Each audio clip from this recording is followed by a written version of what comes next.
CMA ഈ കരുവന്നൂർ ബാങ്കുമായി ബന്ധപ്പെട്ട് ED ഇപ്പോൾ CPM-ന്റെ തൃശൂർ ജില്ലാ കമ്മിറ്റിയുടെ 2 അക്കൗണ്ടുകൾ മരവിപ്പിക്കുന്ന ഒരു സാഹചര്യം ഉണ്ടായിട്ടുണ്ട്.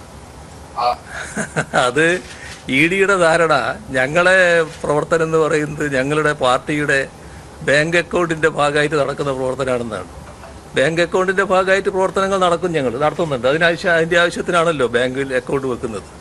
പക്ഷേ തെരഞ്ഞെടുപ്പ് പോലുള്ള കാര്യങ്ങളെന്ന് പറയുന്നത് നാട്ടുകാർ വോട്ട് മാത്രമല്ല ഞങ്ങൾക്ക് തരിക, അതിൽ ധാരാളം പൈസയും നാട്ടുകാർ തരും. തെരഞ്ഞെടുപ്പിൻ്റെ ആവശ്യത്തിനുള്ള ചിലവൊക്കെ നാട്ടുകാർ തരുന്ന പൈസയുടെ ഭാഗമായിട്ടാണ് ഞങ്ങൾ നിറവേറ്റി പോകുന്നത്.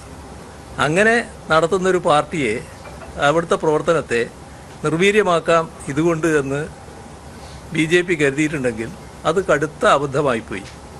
ഇപ്പോൾ സുരേഷ് ഗോപിയെ അവിടെ ജയിപ്പിക്കണം എന്ന ധാരണയിൽ എല്ലാവരുടെയും പ്രവർത്തനങ്ങൾ സ്തംഭിപ്പിച്ച് കളയാം, അപ്പോൾ മറ്റ് പ്രവർത്തനങ്ങൾ നടത്താൻ പറ്റാത്ത അവസ്ഥയുണ്ടാക്കുക, ഈ വരുമാനം ബാങ്ക് അക്കൗണ്ട് മരവിപ്പിച്ചാൽ ആ പണമൊന്നും എടുത്ത് ചിലവാക്കാൻ പറ്റൂലോ എന്നൊക്കെയുള്ള ധാരണകളായിരിക്കാം അവരെ ഇതിന് നയിച്ചിട്ടുണ്ടാകുക. ഇതൊന്നും യേശുന്ന കാര്യമല്ല.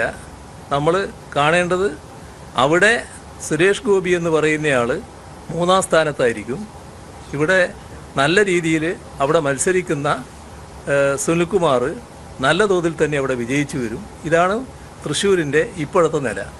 അതിനെ നേരിടുന്നതിന് വേണ്ടി ഇമാതിരി കളി കൊണ്ടൊന്നും പറ്റില്ല എന്നത് BJP-യും അവരുടെ ഏജൻസികളും മനസ്സിലാക്കുന്നത് നല്ലതാണ്.